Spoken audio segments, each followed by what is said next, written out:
Hello Internet, I'm Strangelove, and this is a playthrough of Dragon Age 2. We're just about to get into the game proper. We have missed the intro, and by missed I mean past. But we have missed something, and I have unfortunately forgotten to record the bits that happen after character creation. It isn't particularly interesting or necessary. It's Varric telling that you are running from the Blight, and then your mother tripping and falling, and that is pretty much the gist of it. Before we actually get into the battle at the start here, I'm going to explain some of the basics of party management and the stuff you need to know. First off, attributes. It's just your base strength, dexterity, magic, etc. If you played Origins, you'd know there's no charisma or anything like that. Cunning, and I feel like my knowledge is failing me because I can't remember if it was like this in Origins, but your cunning determines your defense. I feel like it used to be dexterity, but I could be confusing it with Knights of the Old Republic again, which unfortunately does happen quite a bit. I mix up my BioWare games, I apologize. But cunning is your defense, and if that sounds strange to you, well, you know, it sounds strange to me too. Everything else is pretty much self-explanatory, and so there really shouldn't be any questions. Your builds are set up from the beginning. I usually go for a strength build because I just like tearing through things quickly. Oh, the game is set on casual. It's the easiest setting, again, because I just want to get through this quickly and slash as many things as possible and show off as much as possible. And there aren't that many differences, interestingly enough, between the difficulties.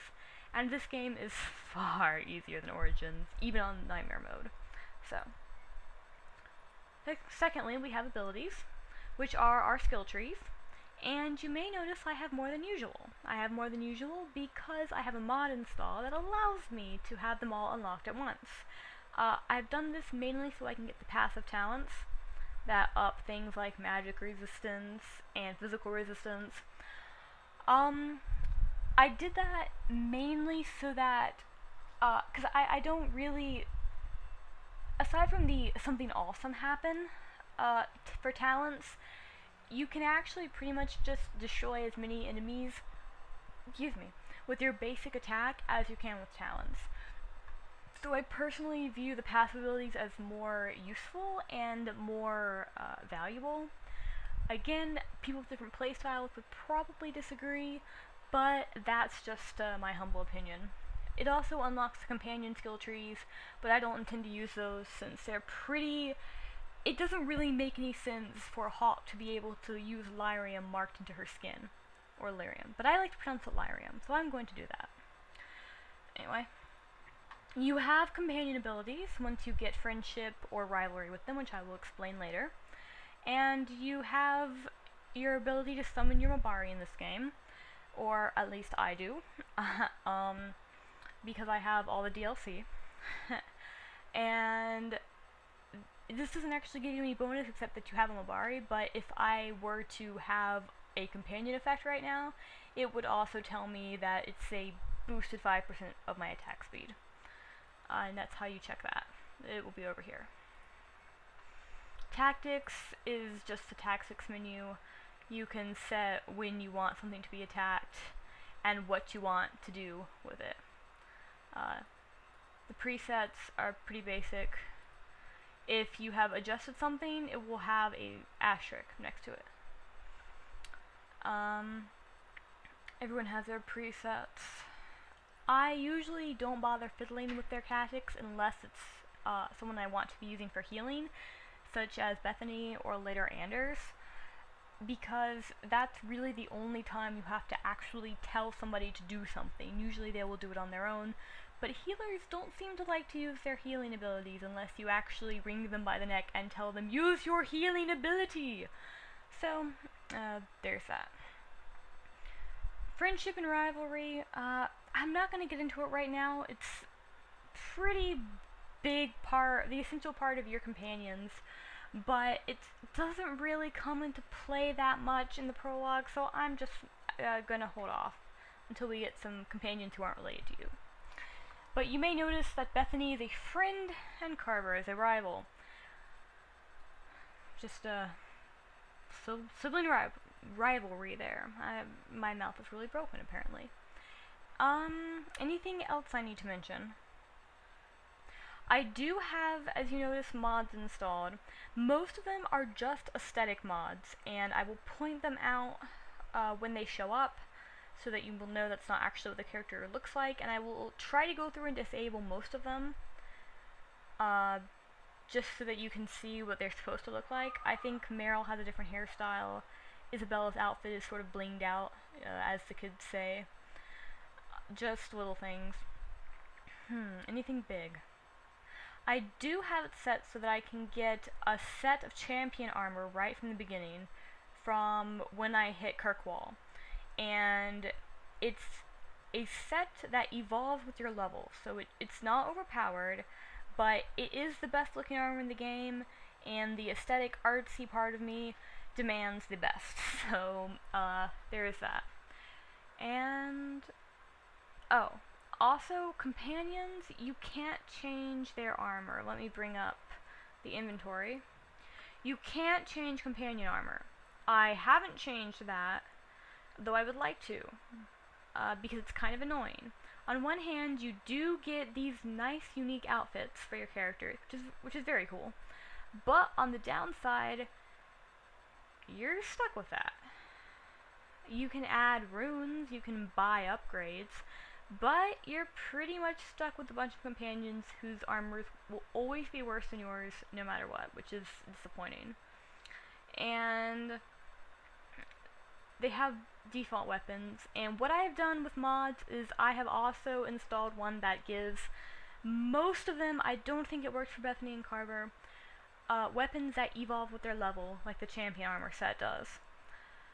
And I've done that because I really don't like having to fiddle with my companions' weapons and armor. I mean, you really can't fiddle with their armor, but it's just kind of a pain, and having them with evolving weapons cuts out. So yeah.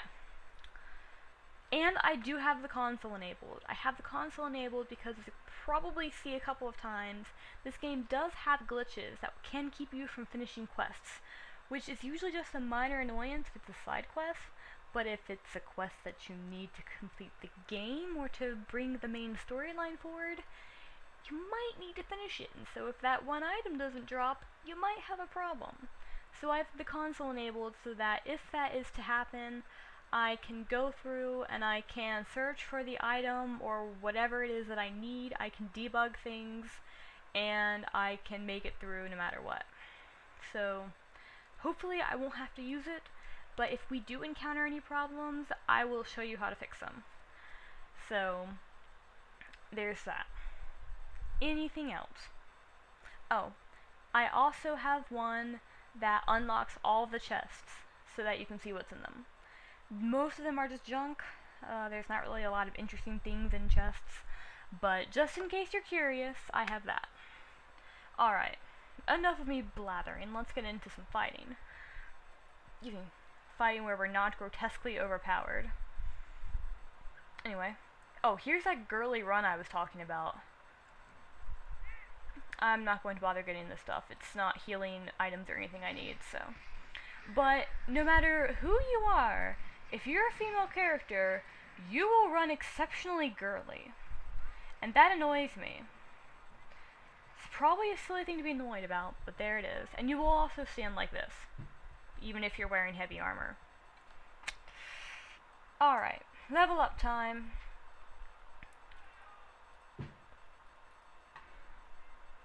And I think that I'm going to make Hawk a sword and shield fighter, because I feel like it. I kind of want her to tank, so I'm going to pick that. I'm probably not doing my stats right for tanking, but I can do what I want. Don't question me!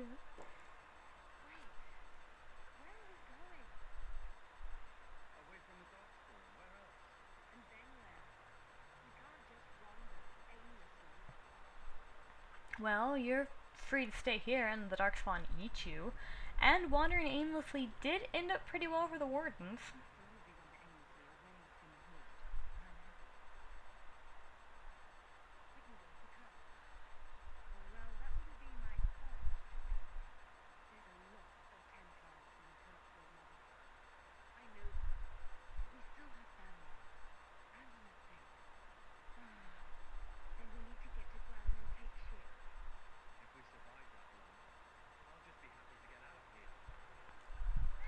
Now, you may have noticed, but everyone in this game, voice actor wise, is slightly more interested in being British than they are in being emotional or realistic.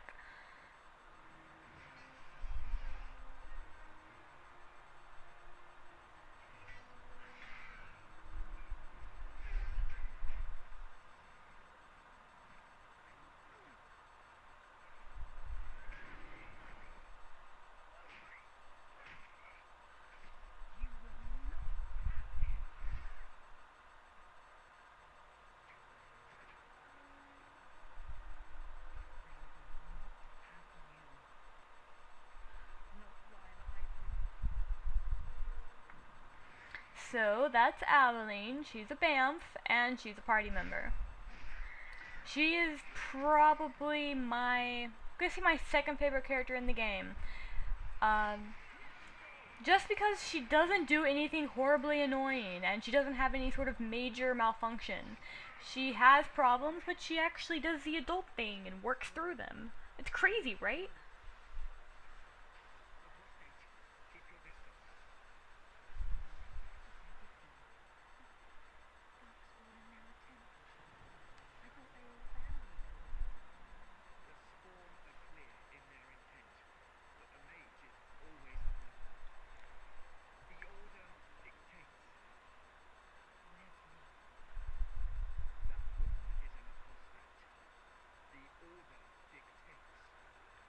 No, the Order dictates nothing. Lady Hawk dictates that you GTFO.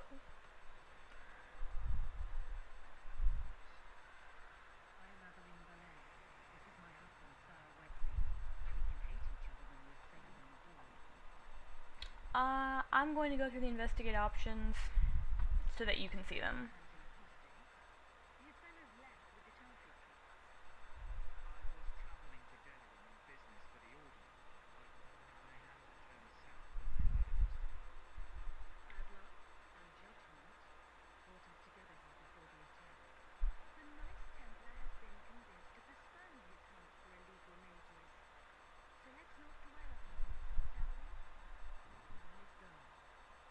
Are you trying to tell me not to go through the investigate options? But I want to show them off to the nice people.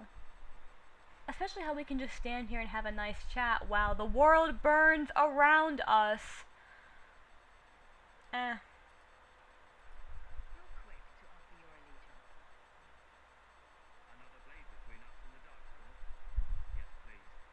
You could put yours there.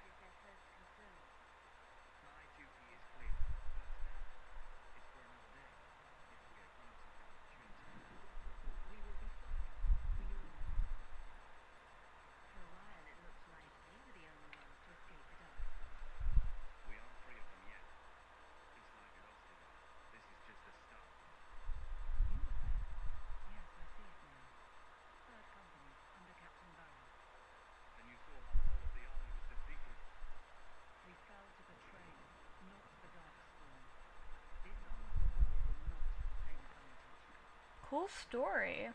Let's go.